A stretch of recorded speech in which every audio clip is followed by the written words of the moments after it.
miền bong sấy vấn đề ăn bong sấy được bong phở té chả quát comment nơi không channel YouTube bao nhiêu quát comment tha quát mơ video nhóm hái quát hô tập này hai quát không cất với chữ miền hào bắn tay nơi tầm miền rương à với chữ miền châu nó không chỉ vật quát tiền tao cua thuaอย่างnày cua thuaอย่างណាដើម្បីកុំឲ្យរឿងអវិជ្ជមានចូលក្នុងជីវិតត្រូវអត់បងសម្រាប់ខ្ញុំអត់មានវិធីដែលអត់ឲ្យរឿងអវិជ្ជមានចូលក្នុងជីវិតទេប៉ុន្តែពេលដែលរឿងអវិជ្ជមានចូលមកក្នុងជីវិត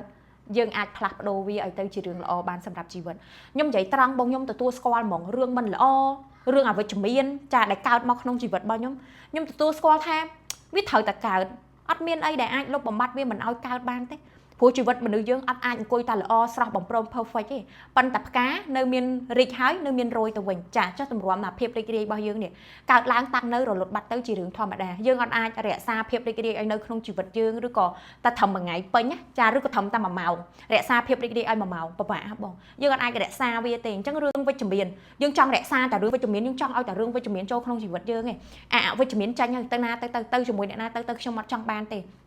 វាអត់អាចទេចាអញ្ចឹងបងត្រូវទទួលស្គាល់ថាជីវិតមនុស្សយើងតែងតែមានរឿងវិជ្ជមាននិងរឿងអវិជ្ជមានរឿងដែលយើងចង់បានកើតឡើងរឿងដែលយើងមិនចង់បានក៏កើតឡើងចាអាហ្នឹងគឺច្បាប់ធម្មជាតិទី1អត់អាចកឆាំងតវ៉ាវាបានទេចាប៉ុន្តែតាមច្បាប់នៃការស្រូបទាញយើងអាចផ្លាស់ប្ដូរវាបានបើសិនជាបងអ្នករៀនច្បាប់ស្រូបទាញស្រួលយល់ហើយរឿងអវិជ្ជមានចូលមកបងអាចរកចំណុចល្អនៃរឿងអវិជ្ជមាននោះទី1ព្រមទទួលយកវាហើយចាចាប់ផ្ដើមរកមើលចំណុចល្អតើវាចូលមកដើម្បីអីគេចូលមកដើម្បីឲ្យយើងរឹងមាំជាងមុនបកាយជាងមុនចាចូលមកដើម្បីឲ្យយើងមើលឃើញដូចឧទាហរណ៍ថាសមាជិកគ្រួសារយើងឈឺចាស់ឧទាហរណ៍អានឹងរឿងអវិជ្ជមានហើយយើងអត់ចង់ឲ្យវាកើតទេត្រូវអត់បងដូចកូនឈឺអីណាគេចង់ឲ្យកើតអត់ចង់ឲ្យកើតទេចាចង់ឲ្យកើតទេតែធ្វើមិនបើកូនឈឺហើយការអង្គុយបន្ទោសអូយហែងស៊ីក្រែមខ្លាំងពេកអាលៀកកំពង់កអូហែងស៊ីរបស់ផ្អែមខ្លាំងពេកធ្វើឲ្យប៉ះពាល់សុខភាពអូហែងស៊ីអត់ចេះគិតពេកអង្គុយបន្ទោសអញ្ចឹងមែនចាអត់ទេអញ្ចឹងបើកើតហើយយើងត្រូវមើលថែគាត់នាំគាត់ទៅពេទ្យឲ្យគាត់ញ៉ាំថ្នាំហើយយើងមើលរឿងល្អមិនវិញអ្នកគ្រូកូនឈឺត្រូវខាតពេលមើលត្រូវអស់លុយទិញថ្នាំមើលរឿងល្អមិនបើថាខ្លាចអស់លុយទិញថ្នាំរឿងទី1សម្រាប់រឿងវិជ្ជមានអរគុណលុយទៅដែលមានលុយទៅទិញថ្នាំឲ្យកូនញ៉ាំដែលយើងមានលុយទៅទិញថ្នាំឲ្យកូនញ៉ាំអរគុណខ្លួនឯងទៅដែលមានសមត្ថភាពរកលុយទិញថ្នាំឲ្យកូនញ៉ាំបានចារឿងវិជ្ជមានអីគេទៀតរឿងវិជ្ជមានអីទៀតអរគុណទៅដែលកូនឈឺយើងអាចមានពេលយកចិត្តទុកដាក់មួយគាត់បើគាត់អត់ឈឺបលែងគាត់ឲ្យលេងប៉ាត់ណាប៉ាត់ណៃមិនដែលបានមើលយកចិត្តទុកដាក់មកបណេបណាអោបថើបអីស្អំក្បាលអីអត់ដែលបានយកចិត្តទុកដាក់ទេអញ្ចឹងអរគុណចាការឈឺរបស់កូនដែលធ្វើឲ្យយើងមានពេលមើលថែគាត់បំពេញតួនាទីជាម្ដាយបំពេញតួនាទីជាឪពុកខ្ញុំធ្វើបានមែនណាមិនថាពេលខ្ញុំឈឺឬក៏ពេលកូនឈឺទេពេលកូនឈឺខ្ញុំតែងដូចមានសតិដឹងមួយថាសំណាងឲ្យបានគាត់ឈឺតិចចាសំណាងឲ្យបានគាត់ឈឺបន្តិចចឹងឲ្យយើងបានមើលថែគាត់ឲ្យយើងបានដឹងមុនឲ្យយើងបានយកចិត្តទុកដាក់មួយគាត់ហើយខ្ញុំសំណាងដែលខ្ញុំបានមើលគាត់ពេលដែលគាត់ឈឺហើយកូនខ្ញុំក៏សំណាងដែរព្រោះពេលគាត់ឈឺគឺគាត់អាចសម្រាកបានចាព្រោះរាងកាយមនុស្សយើងអត់មានណាគេអង្គុយ strong អង្គុយរឹងមាំរហូត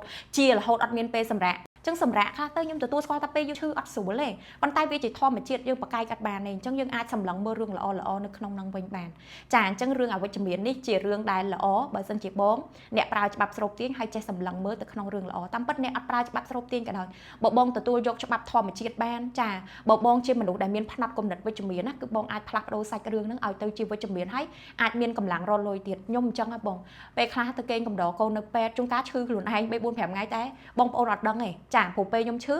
ខ្ញុំជួនកាលខ្ញុំគេងដាក់ស្រោមខ្ញុំដាក់ស្រោមហើយខ្ញុំផុសរូបខ្ញុំធ្វើអីខ្ញុំការងារខ្ញុំត្រូវធ្វើគឺខ្ញុំធ្វើបានធម្មតាចឹងទៅខ្ញុំឈឺហើយខ្ញុំនៅតែមានកម្លាំងចិត្តរលុយកូនខ្ញុំឈឺខ្ញុំនៅតែមានកម្លាំងចិត្តរលុយចា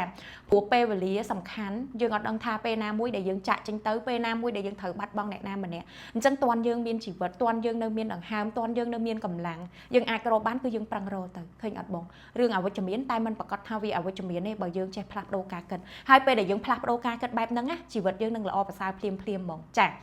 ហើយពេលដែលយើងផ្លាស់ប្ដូរការគិតភ្លាមមិនស្រួលយើងអាចរកលុយបានច្រើនជាងថ្លៃពេទ្យដែលយើងបង់ឲ្យកូននឹងទៀតដូចខ្ញុំបុកលវអនឡាញអីចាគាត់តែផ្លាស់ប្ដូរការគិតអារម្មណ៍ល្អអីភ្ញៀវតែលេ order មកបងមកចាអូហូអូយអែមបងគុណនឹង10អញ្ចឹងវីដេអូនេះមានតែប៉ុណ្្នឹងទេបងប្អូនជាទីស្រឡាញ់ទាំងអស់គ្នាបើសិនជាបងចង់ឲ្យរឿងវិជ្ជមានចូលមកច្រើនគឺផ្លាស់ប្ដូររឿងអវិជ្ជមានឲ្យទៅជាវិជ្ជមានទៅហើយអូផ្លេចបញ្ជាក់មួយទៀតបងហ តអីរឿងអ្វីជំនាញចូលភ្លេចនិយាយរឿងហ្នឹងចាព្រោះមនុស្សយើងអត់អាចបញ្ចេញធម៌ពលល្អរីករាយស្រស់ស្រាយសប្បាយចិត្តបាន1ម៉ោងពេញឬក៏មួយថ្ងៃ24ម៉ោងពេញទេបងព្យាយាមគិតវិជ្ជមានអញ្ចឹងច្បាស់ជាបងមានអីដែលគិតអវិជ្ជមានអីច្រើនហើយបងផ្លាស់ប្ដូរអត់ទាន់អស់បងនៅមានគំនិតអវិជ្ជមានច្រើនឬបងទៅស្ដាប់ឮរឿងអវិជ្ជមានទៅមើលរឿងអវិជ្ជមានអីច្រើនអញ្ចឹងទៅធ្វើឲ្យយើងស្រូបទាញមកដោយអត់ដឹងខ្លួនចាអញ្ចឹងត្រូវមើលការគិតចាឆែកមើលការគិតការមើលឃើញរបស់យើងរាល់ថ្ងៃយើងទៅមើលឃើញអីខ្លះយើងទៅស្ដាប់អីខ្លះហើយការគិតរបស់យើងនេះយើងគិតអវិជ្ជមានអីខ្លះត្រូវឆែកអានឹងត្រូវទទួលស្គាល់ថាយើងអត់អាចគិតវិជ្ជមានមួយថ្ងៃពេញ 100% 24ម៉ោងទេអញ្ចឹងពេលខ្លះយើងក៏គិតអវិជ្ជមានដែរអញ្ចឹងអាពេលដែលយើងគិតអវិជ្ជមានហ្នឹងឯងដែលធ្វើឲ្យស្រូបទាញរឿងអវិជ្ជមានមកចូលក្នុងជីវិតតែបើសិនជារឿងអវិជ្ជមានពាក់ព័ន្ធជាមួយសុខភាពការឈឺការអីហ្នឹងអានឹងជារឿងធម្មជាតិយើងគិតទៅផ្លូវអញ្ចឹងវិញណាបងចាអញ្ចឹងអរគុណច្រើនបងប្អូនជាទីស្រឡាញ់ទាំងអស់គ្នា